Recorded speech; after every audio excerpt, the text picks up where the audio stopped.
आइए अब आगे बढ़ते हैं नेक्स्ट चैप्टर की ओर। A definite chief M.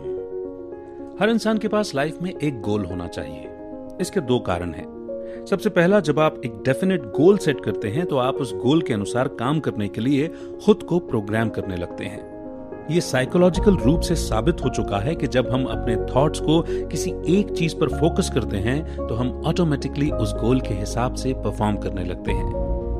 दूसरा फायदा यह है कि ये आपको एक ऐसा वर्किंग प्लान तैयार करने में मदद करता है जो आपको बेशुमार दौलत दिला सकता है। हम सभी सक्सेसफुल और अमीर बनना चाहते हैं, लेकिन ये तभी हो सकता है जब हम अपनी पावर और एनर्जी को एक ही रास्ते पर फोकस करें, क्योंकि पावर ऑर्गेनाइज्ड एफर्ट होता है।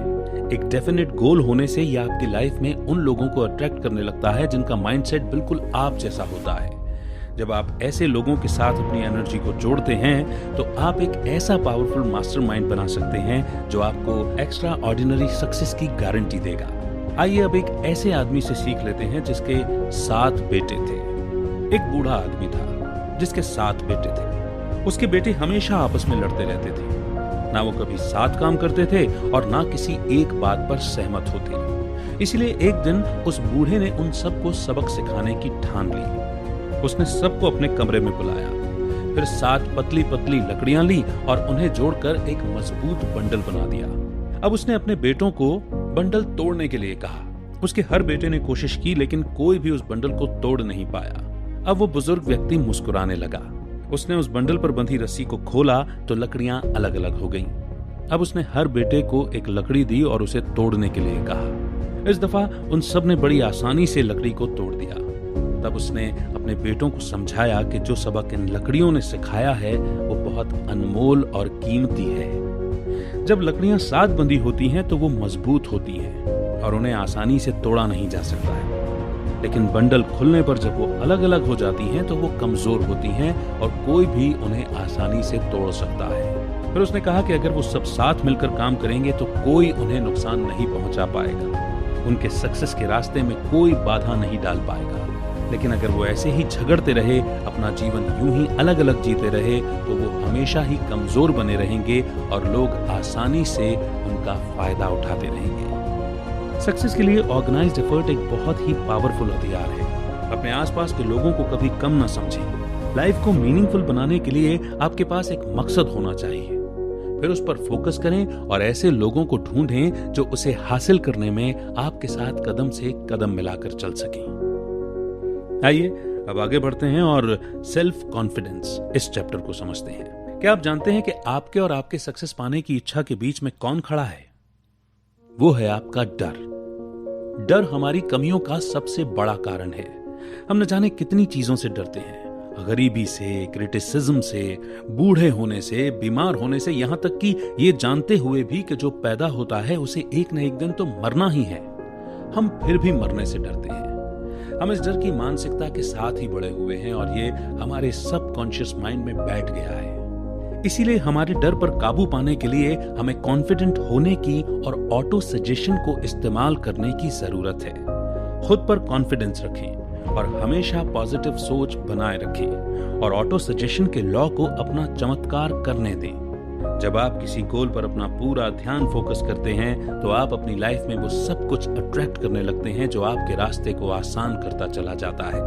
अगर आपको लगता है कि आपके सपने बहुत बड़े हैं तो सेल्फ कॉन्फिडेंस आपका सबसे अच्छा दोस्त होता है। आइए इसे दुनिया के एक बेहतरीन सेल्समैन से सीखते हैं। चार्ली हमेशा घबराने वाला डरपोक किस्म का लड़का था। सभी जानते थे कि वो दब्बू था और आसानी से बात मान लेता था।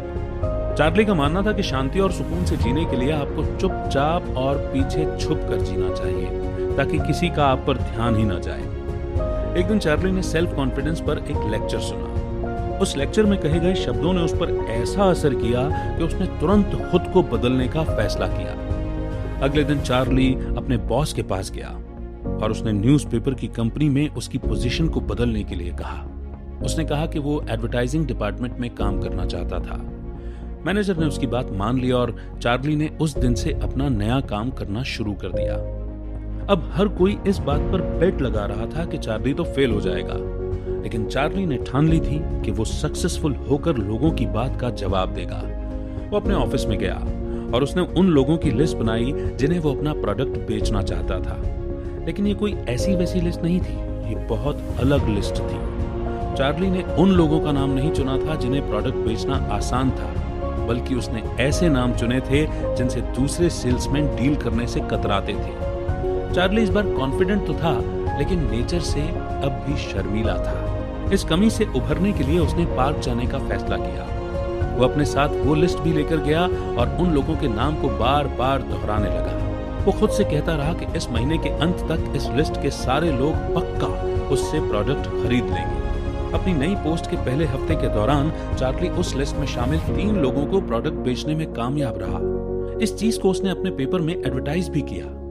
आश्चर्य की बात तो ये थी कि जिन्हें कोई भी प्रोडक्ट नहीं बेच पाया था, चार्ली ने उन सभी लोगों को प्रोडक्ट खरीदने के लिए मना लिया था। सिर्फ एक शख्स ऐसा था जो उसके ऑफर को बार बार रिजेक्ट करता रहा। आपको क्या लगता है कि चार्ली ने उस एक आदमी का नाम लिस्ट से हटा दिया? हाजी बिल्कुल भी नहीं। वो अब कहां मानने वाला था। अगला महीना शुरू हो गया, लेकिन चार्ली ने लोगों के नाम की कोई नई लिस्ट नहीं बनाई, बल्कि उस एक नाम पर ही अड़ा रहा। पूरे महीने हर सुबह वो उस क्लाइंट को फोन करता और वो हर बार उसे मना कर देता। महीना खत्म होते होते आखिर एक दिन उस आदमी ने चार्ली से पूछ लिया कि वो क्यों उस पर अपना टाइम बर्बाद कर रहा था, जबकि वो अच्छे से जानता था कि वो उसका ऑफर एक्सेप्ट नहीं करेगा। चार्ली ने इसका जवाब बड़ी चतुराई से दिया। उसने कहा कि हर रोज फोन करने से वो उस हर बहाने के बारे में जान पा रहा था जो एक कस्टमर किसी सेल्समैन को मना करने के लिए करता है। इससे वो एक ऐसी स्ट्रेटेजी बना सकता था कि उसके पास कस्टमर के हर बहाने का एक बेहतरीन उपाय हो और जिसे सुनने के बाद वो कस्टमर किसी भी सूरत में प्रोडक्ट खरीदने से मना न कर पाए। चार्ली का जवाब सुनकर उस आदमी को बड़ा ताज्जुब हुआ। वो चार्ली के लगन और खुद पर जो उसका अटल विश्वास था, उसकी तारीफ किए बिना नहीं रह पाया। उसने चार्ली की धुन को देखकर आखिर एक एडवर्टाइजिंग पोस्ट खरीदने का मन बना ही लिया। ये डील चार्ली के करियर का सबसे इंपॉर्टेंट सौदा साबित हुआ। इस अकेले डील ने चार्ली को दुनिया का सबसे फेमस सेल्समैन बना दिया। और क्या ये बताने की जरूरत है कि इसी की वजह से चार्ली एक मिलियनेयर बन गया था। तो जो अपने काम की धुन में रमा रहता है, सफलता झक मार कर उसके पास चली आती है।